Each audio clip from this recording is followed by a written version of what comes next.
여러분, AD 1년에서 5년 사이에 태어난 것으로 알려진 지금의 사도 바울, 이 바울이라는 분은 정통 유대인 가문 출신이죠.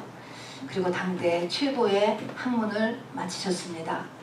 집안에서 조기 교육을 할 만큼 교육열이 있었고, 태어날 때부터 로마 시민권을 가질 만큼 그의 부모는 부유하고도 로마의 특권층에 속해 있었던 가정이었습니다.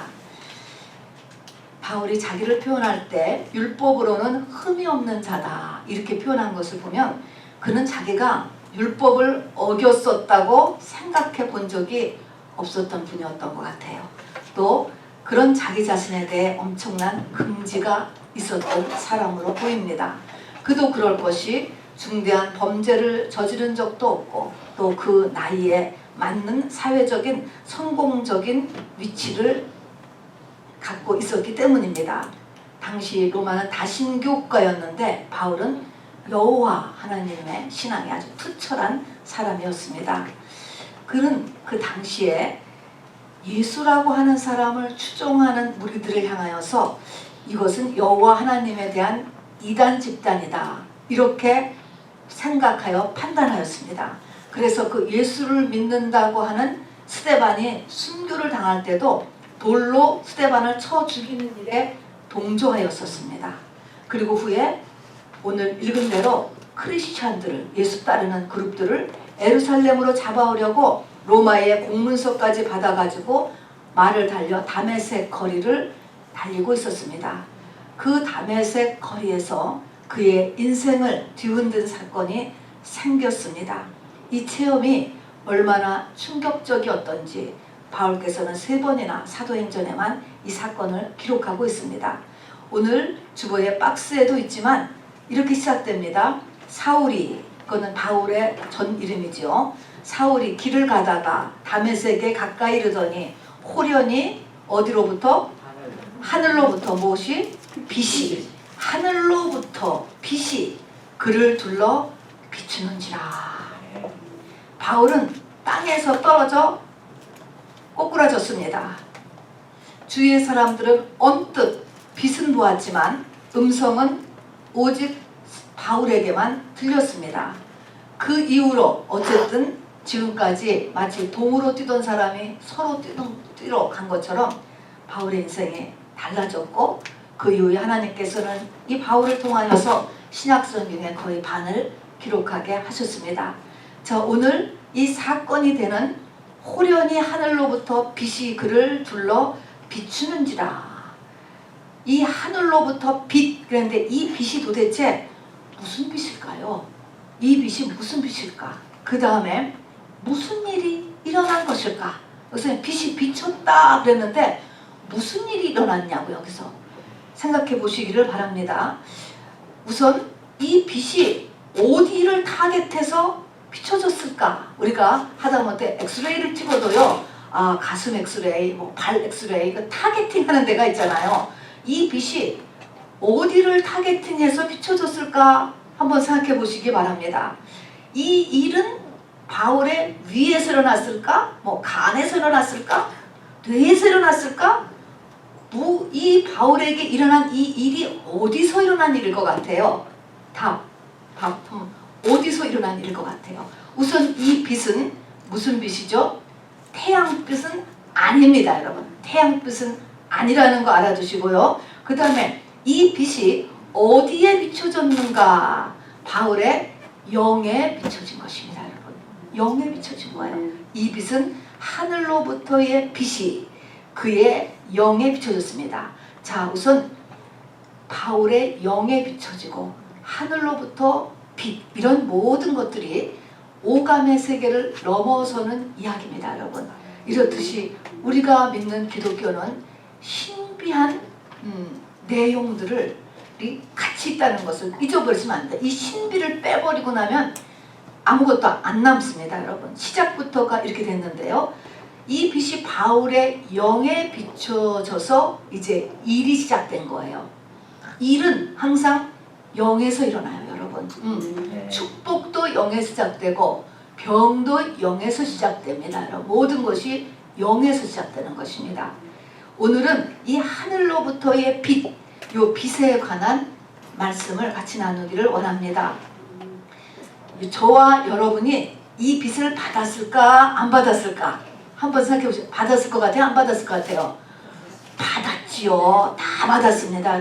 여러분이 다 지금 방언을 하시지 않았습니까? 하나님을 알잖아요. 조금이지만 하나님을 이렇게 필하지 않습니까? 이것 바울은 우리보다 조금 과도하게 받았고 우리는 그러나 조금 있지만 받았습니다. 여러분. 성령 받은 고개 우리의 영에 하나님의 빛이 임한 것입니다. 안 보이죠. 안 보여요. 이 빛이 도대체 무슨 빛일까? 아까 했지만 태양빛이 아니죠. 이 빛은 창세기 1장 2절에 태초에 빛이 있으라 하는 그 빛이에요. 창세기 살피면 1장 2절에는 빛이 있으라 하는 것을 언뜻 이렇게 읽으면 아 이게 태양을 만드셨나? 이렇게 생각하는데 태양은 몇째 날에 만드셔요. 이 빛은 태양빛이 아닌 것입니다. 오늘 바울에게 내려부는 이 빛이 창세기 1장 2절의 빛이죠. 그런가 하면 요한복음 1장에도요. 그 안에 생명이 있었으니 이 생명은 사람들의 빛이라 하는 그 빛. 베드로전서 2장 9절에 보면은 주의 기이한 빛이다. 베드로는 이렇게 표현했습니다.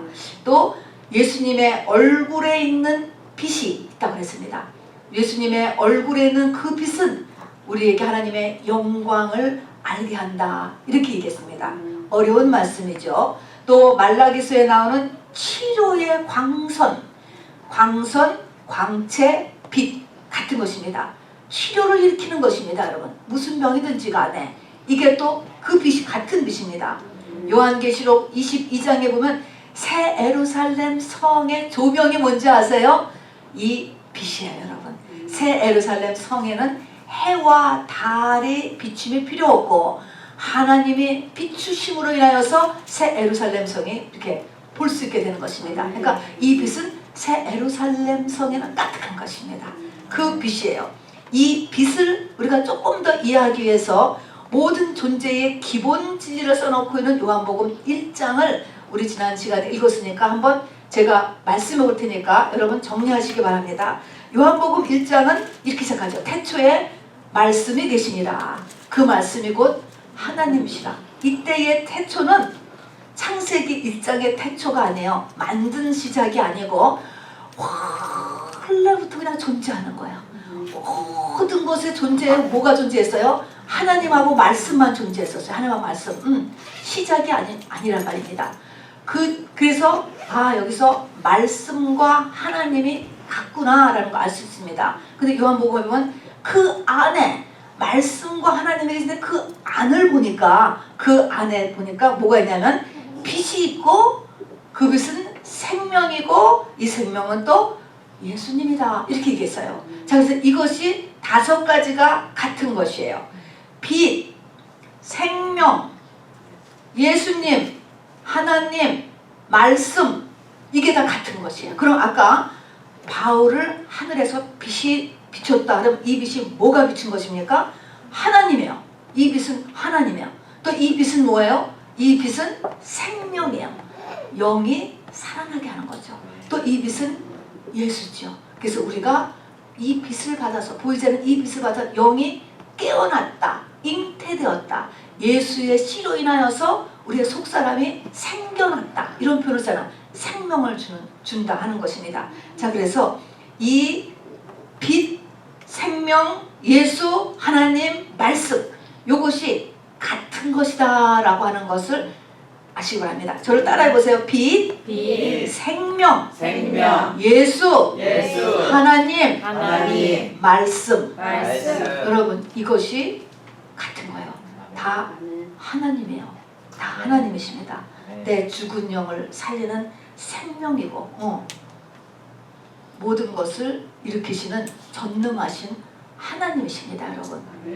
그래서 이제 그 빛은 바울 하나님이신데 사도 바울의 영에 떨어진 거예요. 영에 떨어진. 그래서 바울이 변화가 영이 눈을 뜨기 시작하고 그 눈을 떠도 많이 눈을 떴죠. 우리보다. 다메섹 도상에서. 그래서 이제 좀 빚을 좀 많이 받은 거죠, 우리보다. 그래서 창세기 1장 2절에 보면 빛이 있으라 라고 처음에 얘기하잖아요. 그렇게 빛이 있으면서 뭐가 있었나? 그 빛이 있기 전의 상태는 어떠냐면 혼돈과 공허와 깊은 흑암에 있었다고 그랬어요. 이 빛은 어떤 일을 일으키느냐? 혼돈함, 공허함, 어두움, 이런 것들이 사라지게 만드는 것이 이 빛이기도 합니다, 여러분. 자, 그러니까 이것은 영계의 빛이에요. 우리의 오감세계의 빛이 아니고.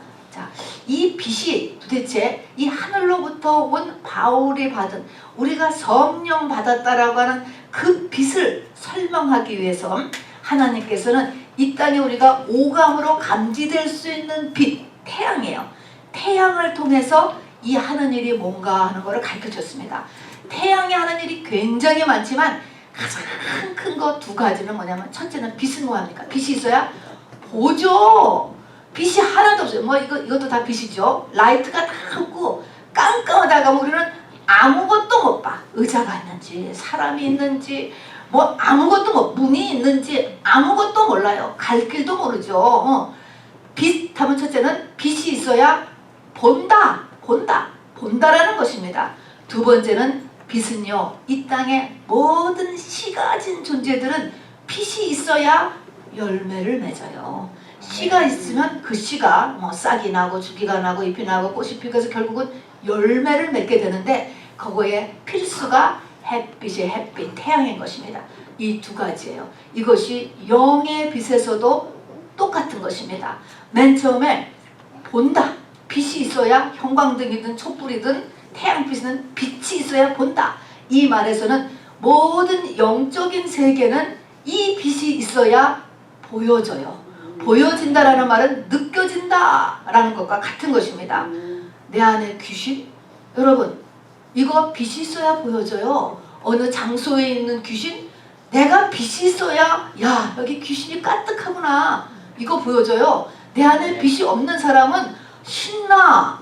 거기 가서 갬블링 하는 데 가가지고 제일 신난다니까. 귀신끼리 서로 마음이 합해져가지고 오히려 신나는 거예요. 이렇게 빛이 있을 때 바로 귀신을 느낍니다. 그 다음에 빛이 있어야 내 안에 죄를 보게 되는 거예요.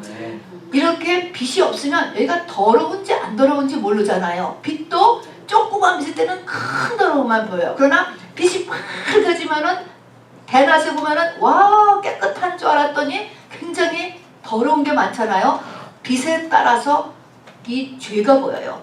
그래서 내 안에 빛이 충만해질수록, 사도 바울 같으신 분이 내가 죄인 중에 괴수다라고 하는 말은 빛을 많이 갖고 계신 분이 되었기 때문에 자기 속에 있는 죄를 보게 되는 것입니다. 그런 의미죠. 그렇게 자기를 보게 돼요. 그 다음에는 자기의 실상을 보게 되죠. 나의 진짜 모습, 내가 생각하는 거하고 진짜 나는 달라요. 빛이 없으면 못 봐요. 내가 어떤 사람인지를 못 보는 것입니다, 여러분. 그 다음에 사명도 모르죠. 갈 길도 모르는 것이죠. 화장실 가려면 문으로 가야 되는 것인지, 나가려면 어디로 가야 되는 것인지, 먹으려면 어디로 가야 되는지 갈 길을 모르게 되는 것입니다. 이게 내 빛의 역할이죠. 이사야 선지자는 이 빛이 확 비추니까 궁중 선지자였는데, 나는 입술이 부정한 자여, 아, 내가 입술로 죄를 지었구나 깨달았습니다. 자기의 모습을 다르게 깨닫게 되는 것입니다. 사도 바울은 그렇게 자기에게 대한 긍지가 출중했었던 사람인데, 빛을 받고 나니까 만삭되지 못하여 난자 같다. 자기 자신이 너무너무 한계가 많은 사람인 것을 보게 되었죠. 사도 베드로도 물고기를 많이 잡은 거는 저리 가라고, 나는 죄인이로소이다. 자기 속에 있는 이 죄 때문에 빛을 받자 몸부림을 친 것입니다. 마지막 때는 빛이 없어지는 시대예요. 흑암이 올라오잖아요. 빛이 없어지기 때문에 라오디게아 교회 시대는 전부 다 자기 자신을 제대로 못 보는 시대고, 그런 교회가 옵니다. 그래서 예수님께서 내 눈먼 것과 내 공고한 것과 내 가련한 것과 내 벌거벗은 것을 알지 못하는도다, 모른단 말입니다. 빛이 없기 때문에. 이런 모든 자기의 영적인 상태는 빛이 있어야만 깨닫게 돼. 누가 가르쳐주면 어떻게 돼? 화만 내. 자기는 안 그렇다라고 생각하니까 자존심만 상하는 거죠.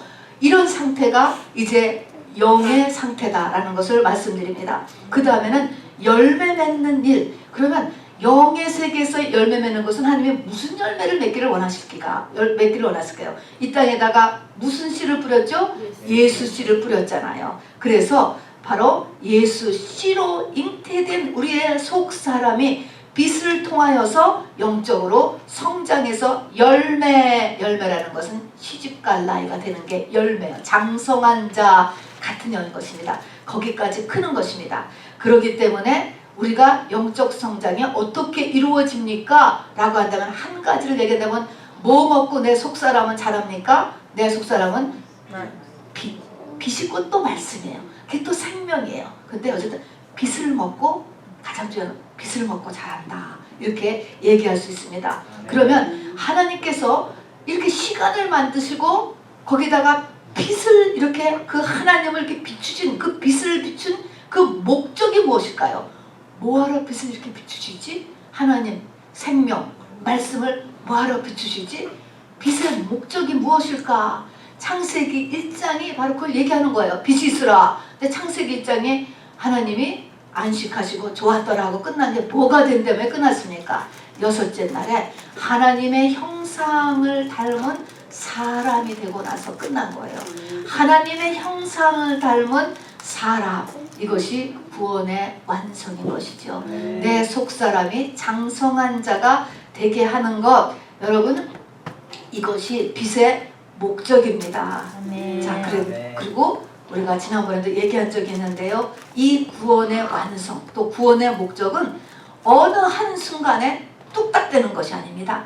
물론 한순간에 넘어가지만 거기까지 가기까지 첫째 날부터 다섯째 날이 지나갑니다. 그죠? 또 잠언서 4장 18절에도요.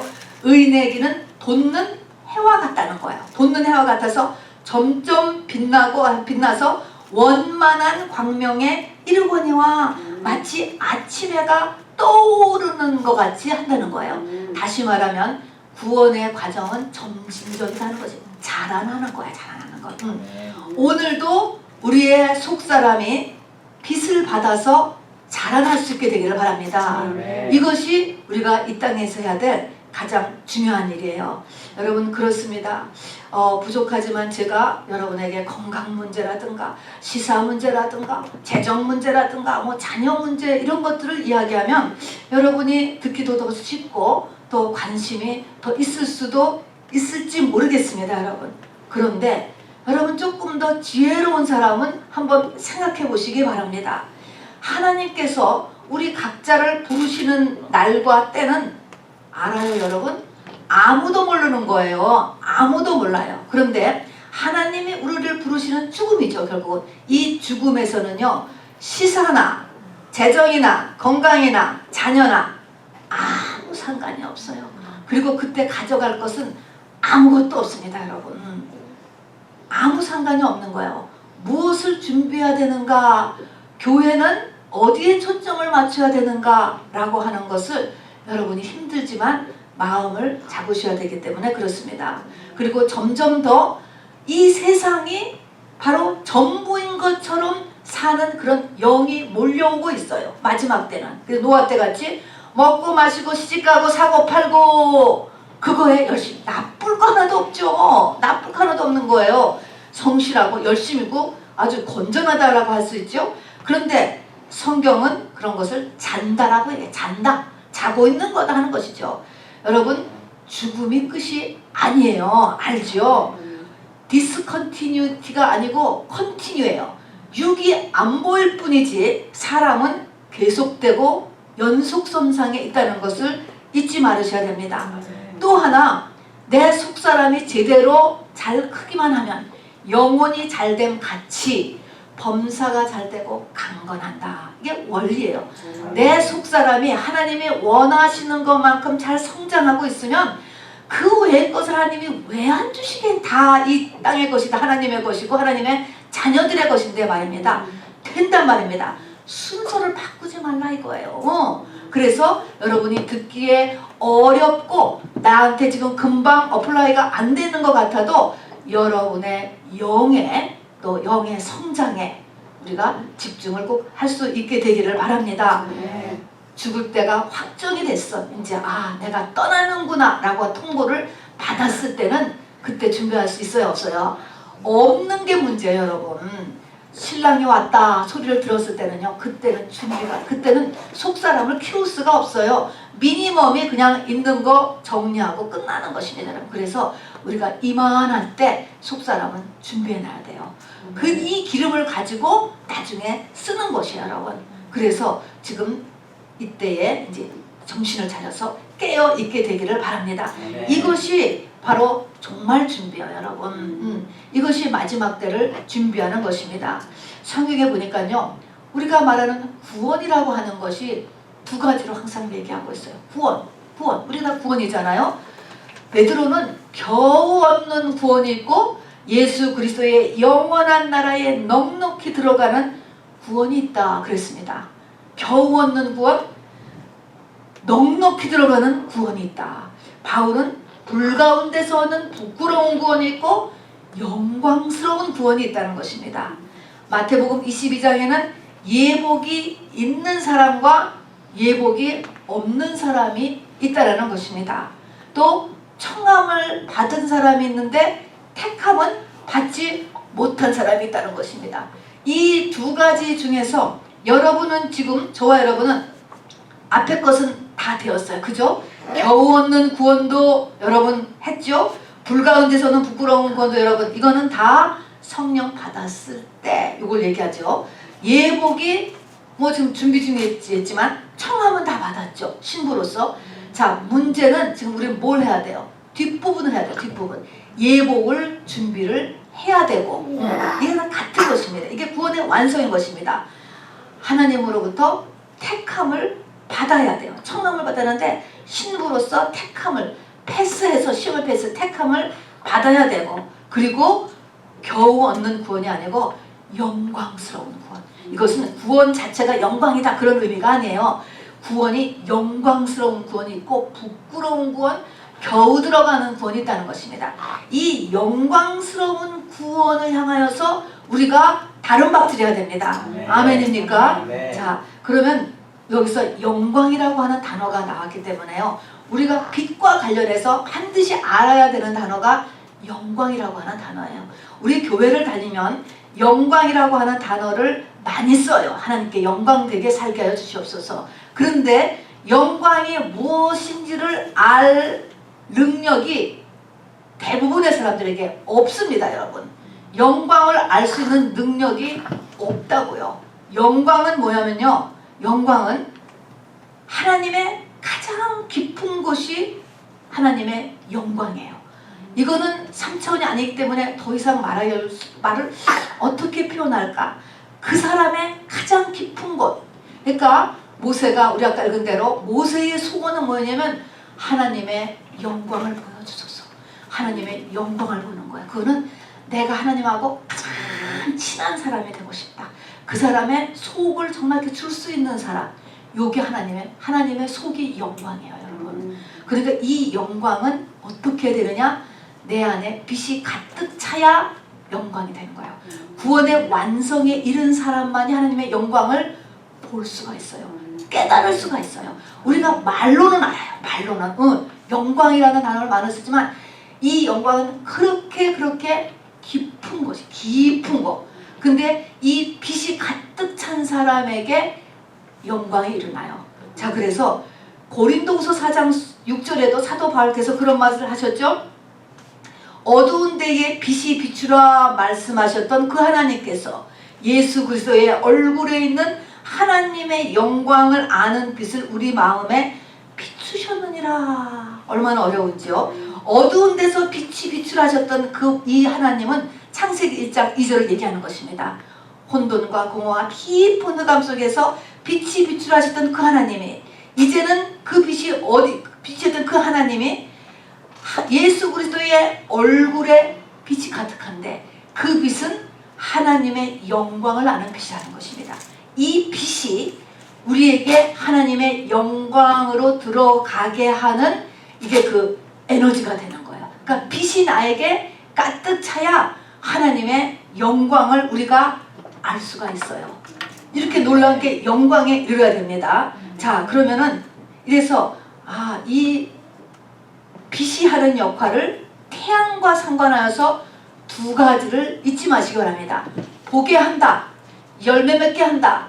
요 두 가지요. 요 두 가지가 가장 중요해요, 우리 신앙생활에. 자, 그러니까 하나님께서는 농부이시기도 하고 우리의 부모이시기도 해요. 농부는 바로 열심히 빛을 최대한으로 이 씨 뿌린 이 농장이 빛을 잘 받도록 할 거예요. 그러니까 하나님은 빛을 잘 들게 하고 또 부모된 또 하나님으로서 부모로서는 가능한 우리 자녀들 잘 먹이고 싶어 하잖아. 영양 맞춰서 좋은 유기농이지만 할 수 있으면 그래도 잘 먹이게 하려고 하잖아요. 똑같은 것이. 그래서 이렇게 빛이 가장 중요하기 때문에 빛을 잘 받게 오늘도 이렇게 하고 계시는데 그렇게 잘 받게 하시지만 이것을 과연 내가 잘 받아서 성장하느냐 하는 데는 여러분 이 빛의 반대 세력이 있어요. 어둠인 것입니다.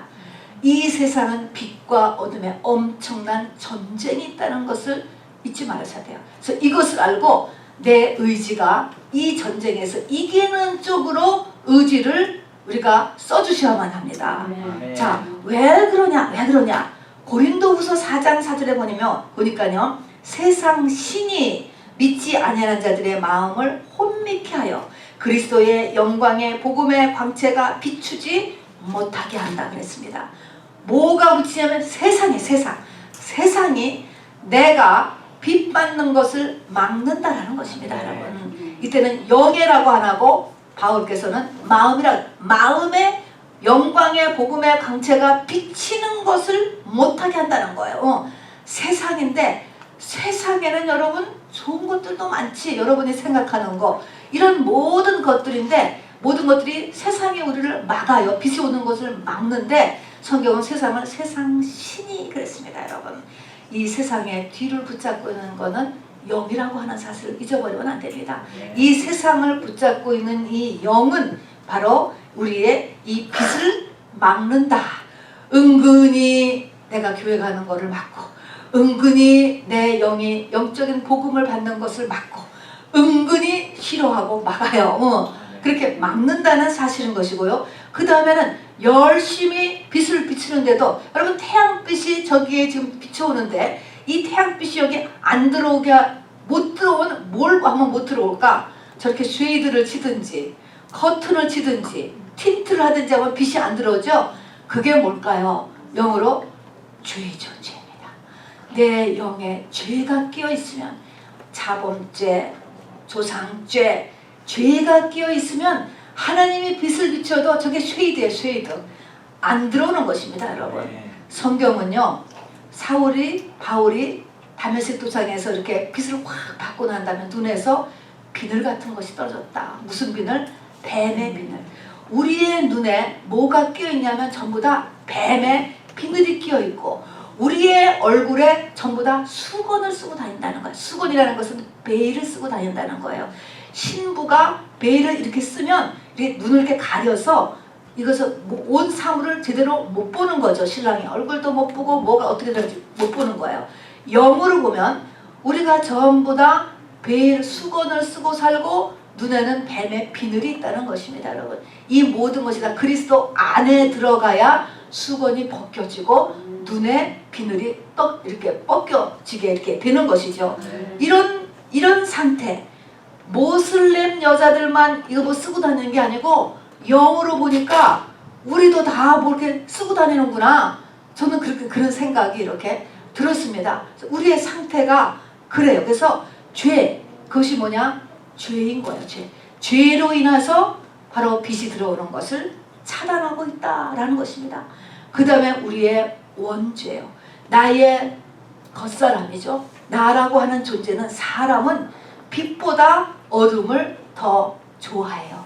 더 끌려요. 그게 더 끌린다니까요. 우리의 본성입니다, 여러분. 그 다음에 빛을 받아서 내 영이 생명을 받아 예수의 씨를 받아 살아났어. 살아났다라고 해서 내 옛사람이 싹 없어집니까? 안 없어지죠? 약속의 자녀 이삭이 태어났지만 그 집에 누가 그냥 있습니까? 이스마엘이 있는 거예요. 이스마엘이 아주 딱 버티고 있는 거예요. 그래서 여러분 성령을 받았어도 내 옛사람이 버젓이 살아 있고요. 이 옛사람이 결코 쉽게 물러가지 않는다는 것을 알아야 됩니다. 대부분이 다 그냥 옛사람으로 살아요. 성령이 있음에도 불구하고. 그래서 어떤 일까지 일어납니까? 하나님을 오히려 이용하여서 나를 높이고 내가 원하는 것을 하나님을 통해서 하고자 할 뿐. 이것은 그 일이 될 수는 있겠지만 속사람은 하나도 성장 안 하는 것입니다. 그렇게 되면은 이것은 딱 주도권을 누가 잡고 있어요? 내 겉사람이 잡고 있거든요. 이스마엘이 잡고 있는 한에는 안 되는 것입니다. 여러분, 이것에 대한 영적인 이런 전쟁이 있게 됩니다. 하나님은 우리에게 끊임없이 정말 nom부시고 우리의 부모가 되어서 우리의 속사람을 성장하게 하심으로 인하여서 이 땅에서 영광스러운 구원을 준비하고 또 그렇게 영혼이 잘됨으로 인해서 범사가 되고 강건하게 하기를 원하시는데 이런 어둠의 반대 극부가 있다는 것을 우리 잊지 마시기 바랍니다. 자, 여기서 우리가 이겨야 되잖아요. 이겨서 빚을 내가 충만하게 받도록 해야 되잖아요.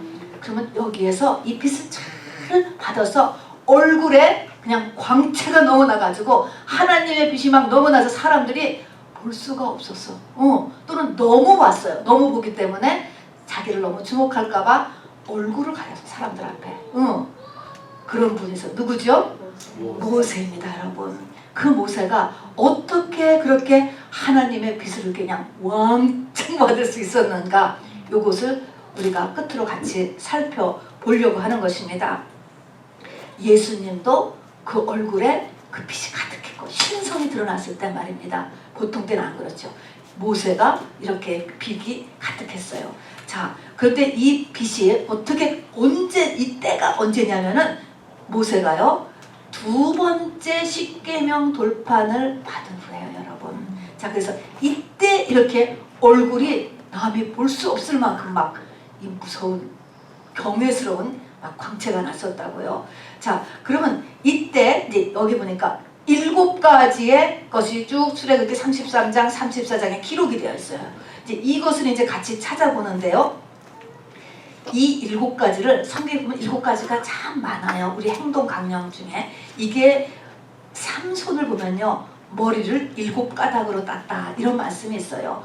이런 7가지의 강령을 내가 지켰을 때 주님이 나와 함께 하는 거예요. 주님의 능력이 나와 함께 했다고요. 삼손이 7가닥 머리가닥을 가지고 있었을 때 삼손이었을 있었잖아요. 그런 것처럼 이 7가지 모세의 얼굴이 이렇게 광채로 막 가득한 것에 대한 7가지를 마음에 간직하여서 저와 여러분이 같이 행할 수 있게 되기를 바랍니다. 그래야지 우리의 영적 성장을 부지런히 일으켜내는 거가 모든 문제의 해결책이에요, 여러분. 맨 처음에 보면 제일 첫 번째로 중요한 것은요, 모세는 두 번째의 이 율법판을 받을 때까지 그동안에 시내산을 8번을 오르락내렸습니다.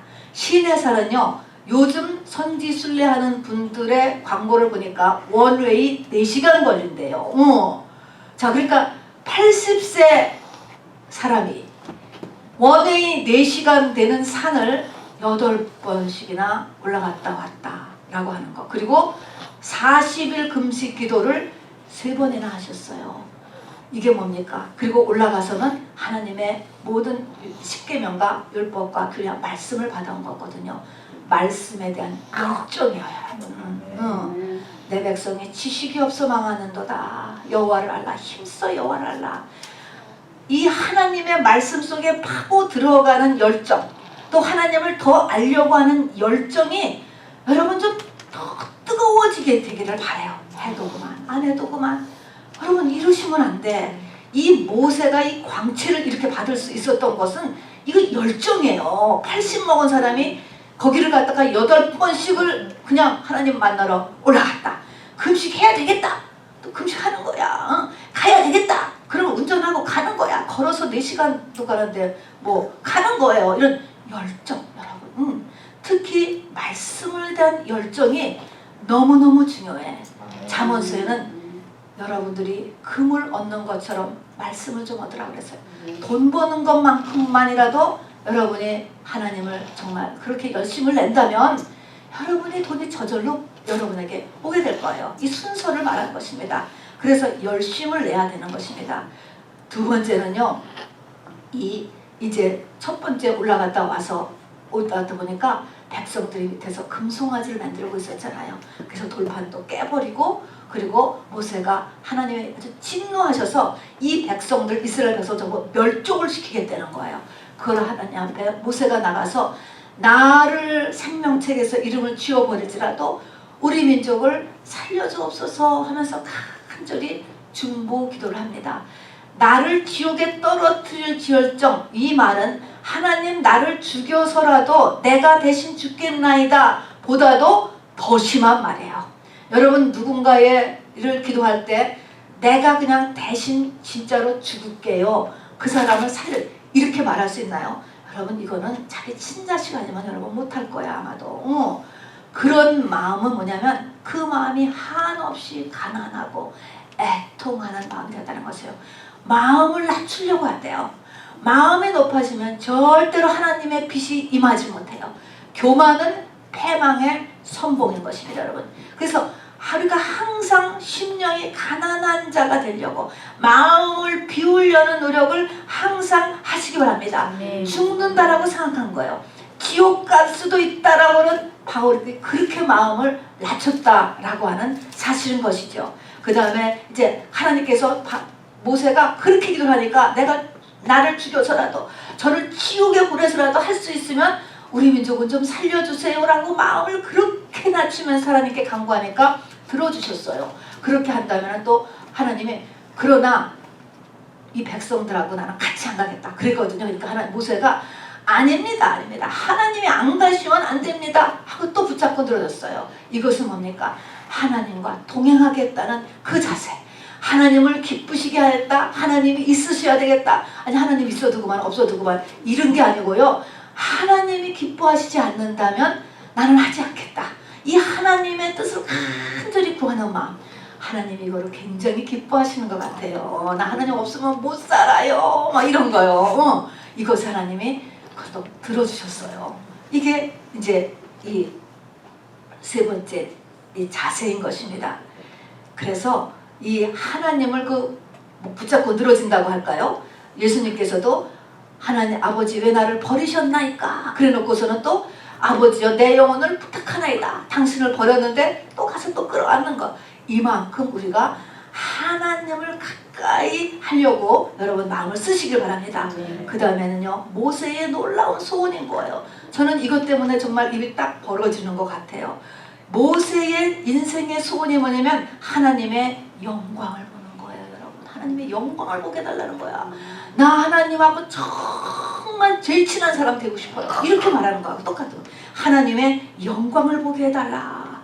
그렇게 얘기하니까 하나님이 뭐요? 들어주셨어요. 영광을 봤거든요. 영광을, 이게 구원의 완성인 거예요. 그런데 이제 영광을 보여주겠다고 보여주겠다고 했는데 그 보여주는 것에서 어떤 두 가지 절차를 이제 하냐면은 이 두 가지 이제 마지막 두 스텝이죠. 출애굽기 33장 5절부터 6절을 제가 읽겠습니다. 여호와께서 모세에게 이르시기를 이스라엘 자손에게 이르라. 너희는 목이 곧은 백성인즉 내가 한순간이라도 너희 가운데 이르면 너희를 진멸하리니 너희는 장신구를 떼어내라. 그리하면 내가 너에게 어떻게 할 것인지 정하겠노라 하였습니다. 이스라엘 자손이 호렙산에서부터 그들의 장신구를 떼어내니라. 백성들과 모세에게 전부 하나님이 요구한 게 장신구를 떼어내라. 뭡니까? 하나님 앞에 나아갈 때 모든 가식적인 것, 자랑거리, 체면, 포장 이런 것 좀 다 벗으라는 거예요. 교회 왔을 때 말입니다, 여러분. 물론 뿌리치라는 거를 떼라는 이야기가 아니고 말입니다. 바리새인 서기관과 같이 껍데기를 쓰지 말라는 거예요. 있는 그대로 내가 얼마나 무력한 자인지, 내가 얼마나 믿음이 없는 자인지, 내가 얼마나 유치한 사람인지, 내가 얼마나 현재 공고한지, 여러분 이런 거를 감추지 말라는 거예요. 감추지 말라. 근데 요즘 교회는 전부 다 신데렐라 같이 전부 다 건드리면 안 되잖아. 남의 사정하라도 안 되고 그냥 전부 다 괜찮은 것처럼. 이거는요 아무 영의 변화가 없어요. 아무 영의, 그건 완전히 영으로는 마이너스에 마이너스, 더 어두워지는 것입니다. 여러분 교회를 다녀도. 그래서 바로 장신구들을 떼어보내라. 그렇게 한 다음에 회막으로 나오라. 회막을 짓겠습니다. 이것은 그들이 머무는 곳에서 떨어져서 기도처를 따로 짓게 해서 거기서 모세가 기도하겠습니다. 하나님하고 거기서 대화하겠습니다. 이것은 뭐냐면 회개를 나타내는 거예요. 내 일상 삶 가운데에서 떨어져 나가는 거예요. 모든 것에서 더 아주 세상과 분리해서 깊게 회개를 하게 하는 것. 회개를 사랑하는 사람이 되는 것입니다. 그래서 장신구를 떼내고 그리고 회개를 사랑하고 이렇게 하면서 이제 모세를 부르는데 어떻게 하냐면 모세가 영광을 보여달라고 하니까 바위 틈 속에 들어가는 거예요. 바위 틈 속에 모세를 바위 틈에 들어가고 그리고 내가 지나갈 때 그 바위 틈 속에를 하나님의 손이 덮겠어요. 그리고 하나님이 이렇게 지나가고 났어요. 그러고서 그 하나님의 영광이 지나가고 나서 그리고 이제 이 모세의 얼굴이 그 다음에 이렇게 하나님의 이 영광의 광채가 까득한 거예요. 그러면 바위 틈이 뭘까요, 여러분? 바위 틈. 만세 반석 열리니 내가 들어갑니다. 바위, 만세, 반석이 누구예요? 예수님이에요. 바위 틈에 들어가. 바위 틈에 예수님 속에 들어갔어. 그 다음에 그를 또 뭐예요? 하나님의 손이 또 덮었어. 그러면 모세가 보여, 안 보여? 안 보이죠. 모세의 겉사람이 하나도 안 보여야 된다는 거예요. 이게 뭡니까? 예수 그리스도의 십자가의 죽음에 연합한 거예요. 겉사람이 죽었다. 겉사람이 죽었다. 그래서 겉사람의 모습이 하나도 안 보이게 되는 것. 이래야 바로 이 하나님의 이 영광의 빛을 우리가 완전히 홀드할 수 있게 되는 것이. 이것이 마지막 단계죠. 그래서 이 예수 그리스도의 십자가의 죽음에 연합해. 다 감춰줬잖아요. 하나님이 다 감춰줬어요. 예수로 감춰주고 성령으로 이렇게 감춰줘서 하나도 안 보였어요. 이것이 이제서 하나님의 영광의 강체가 전이 됐습니다. 모세는 그래서 하나님의 영광을 보았어. 눈으로 본 게 아니고 알아졌다라고 할까요? 하나님의 영광을 알아졌어요. 그래서 하나님의 것을 마주봤다. 이렇게 된다요. 알아진 것이 마주보면 뭐예요? 이게 보면 이렇게 전파되는 거야. 전파. 하나님은 영광 그 자체니까 빛. 그래서 영광이 그대로 모세의 얼굴에 전이 된 것입니다. 그래서 신명기 저자는 이스라엘에 모세만한 선지자가 없었다라고 하는 이유는 그만큼 하나님 속에 깊게 들어간 사람이 없었다라고 하는 의미가 되는 것입니다. 자, 여러분 말씀을 마칩니다. 저 태양빛으로 인하여서 만물이 영그러가는 여름입니다. 여러분 우리에게는 태양빛이 아닌 어떤 빛이 필요합니까? 하늘의 빛. 하늘의 빛으로 인하여서 부지런히 나의 나의 속사람이 영그러가는 이 여름이 되어야지만 되겠습니다. 영그러가되 어디까지 영그러가요? 하나님의 영광을 보는 데까지. 이것이 영광스러운 구원이에요. 그런 구원은 우리가 그냥 다 성령 받았으니까 천국은 가겠지 이런 상태가 아니고요. 세월을 아끼라. 때가 악하니라. 한 번 영혼의 세계에 들어가면 우리 못 나와요. 이 세상도 한 번 사는 거야. 한 번. 얼마나 이 시간과 기회가 귀한지 몰라요. 여러분 여기에서 하나님의 영원한 영광에 이르기까지 다름박질 하시기를 바랍니다. 자, 그래서 가장 결론적인 모세가 그 빛을 가득 홀드했었던 그것을 우리가 꼭 간직하고 해볼 수 있게 되기를 바랍니다. 열심을 내세요. 하나님 아는데 가난한 심령을 유지하려고 여러분 열심히 하시기 바랍니다. 하나님을 늘 기쁘시게 하려고 노력하시기 바랍니다. 또 하나님 그리고 여러분의 소원을 할 수 있으면 하나님의 영광을 알게 해달라는 이런 정말 놀라운 소원을 저 한번 가지실 수 있게 되기를 바랍니다. 이것을 하나님이 얼마나 기뻐하신다는 것을 저는 느꼈습니다. 그리고 그러기 위해서는 회개를 사랑해야 되고 하나님 앞에 있는 그대로를 내보일 수 있는 그런 훈련을 꼭 할 수 있게 되기를 주님의 이름으로 축원합니다. 여러분 말씀을 생각하시면서요, 이 시간에도 여러분에게 하나님께서 빛을 비춰주실 거예요. 계속적으로 비춰주시니까 그 빛을 여러분이 받으려고 하세요. 원하세요. 하셔서 이 시간에 말씀을 생각하시면서 같이 기도하기를 원합니다. 오늘 이 시간에 내 속사람이 성장되기를 원합니다. 이번 주간에 내 속사람이 크게 성장되기를 원합니다. 여러분 하나님의 영광이 이르는 모세와 같은 그런 상태에 이르게 되기를 원합니다. 여러분 놀라운 소원이에요. 이 시간에 같이 기도하겠습니다. 주 예수